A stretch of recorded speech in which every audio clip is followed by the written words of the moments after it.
Hey, I'm Rekhi, the director of the Reunited States. Really excited to be with our friends here at CommonAlly to talk a little bit about the movie that just came out and the event that we're having tomorrow night, the red and blue carpet premiere, which is going to be at 5 p.m. Pacific, 8 p.m.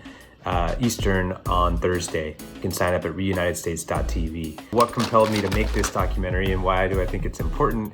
I think the second part of that, all of us are aware and to know just how divisive things have become. And it's been really personal for all of us that we've lost friends or family members or coworkers over these political divisions. And so the film, the idea really started with a question, which is, what am I doing that might be part of the problem or part of the solution of polarization? It's really easy to externalize these things and say, it's those people over there, they're the ones being unreasonable, they're the ones causing the problem. But the truth is we're all a part of this and we all have a role to play in overcoming it and turning our country around.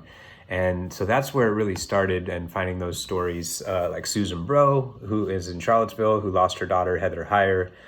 It really struck me that she was able to take that tragedy and turn it into a message for the rest of us, which is we need to work through our differences if we're going to avoid further violence. And that was the initial inspiration. And then meeting people like Stephen Olakara, who runs a Millennial Action Project, bringing young lawmakers together across party lines to solve problems. Greg Orman, the independent, who challenges the two-party system and thinks that a third force is needed to sort of mediate and overcome our divisions. And then the Levertons, the Republican family, conservative family from Texas, who went on a road trip to all 50 states in an effort to find out what divides us. And this is a really emotional film, less academic than it is just a visceral experience and exploration of the everyday people that are on this journey of trying to bridge our divides.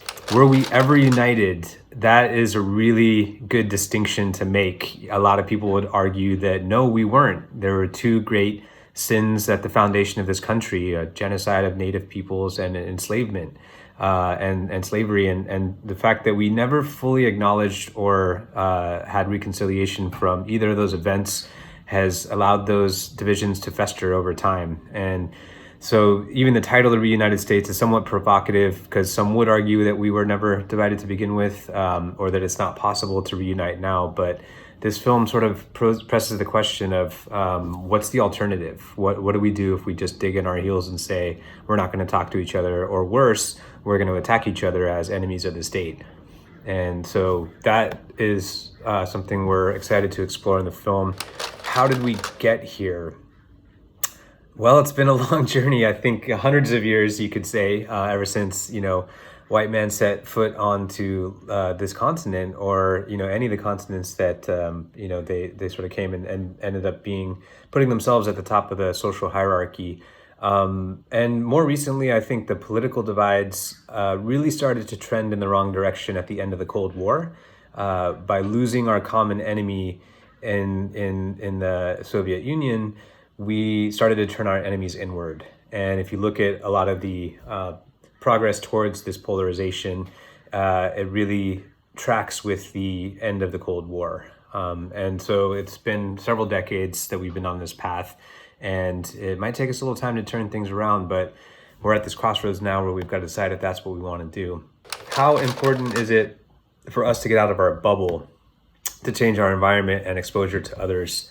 I would really turn this around onto the Levertons, who did exactly that. They traveled to all 50 states and realized that their version of America is not the same version that all Americans live in, that there's actually many different versions of this country depending on your gender, your age, the color of your skin, what language you speak.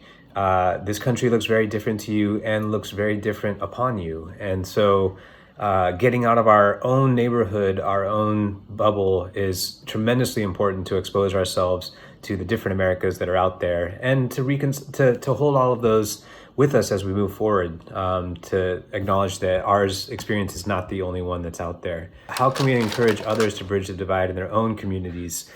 I would argue that this is something that we need to do in ourselves. The best way to get that point across is by example.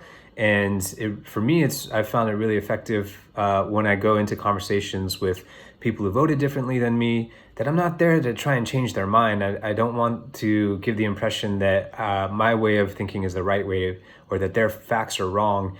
It's really trying to understand where they're coming from and how they arrived at their views. And usually beneath all of the anger or fear is a form of pain, and we all have hurt, and that common pain is something that we might find ground on together to start this discussion. So rule number one, you can't change other people, you can only change yourself. Going into these conversations trying to change someone's mind will always backfire. Try and go in instead listening to understand where they're coming from. For our young viewers, what does it mean to be a common ally to you?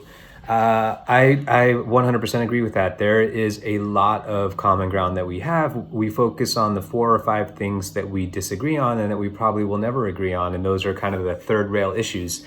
But when it comes down to it, we all want the same things. We want, food on the table. We want a decent living wage. We want a roof over our heads. We want a future for our children, safer communities, decent healthcare, and a purpose in life. Like why are we here? And so I think focusing on those things is one area instead of those, sort of the hot potato issues. And even recognizing that we want those things, we often disagree on how to get there and how to accomplish that. And so that's where the policy comes in. It's a difference of view. Like one person might think, being safer means keeping out certain communities or job security and all that. And another one might be like, no, we need to include everyone in this for innovation. And so it really does come down to just our definition of what those things are. So I think being a common ally to me means, recognizing the common ground that we have. The Reunited States just launched on VOD yesterday, and we are excited about President's Day weekend. We're already in the top 15 documentaries on iTunes. Word is getting out, and having Van Jones and Meghan McCain on board to promote this film has just been so humbling and tremendously inspiring to give it the visibility and really lift up these stories of everyday Americans that are doing this hard work.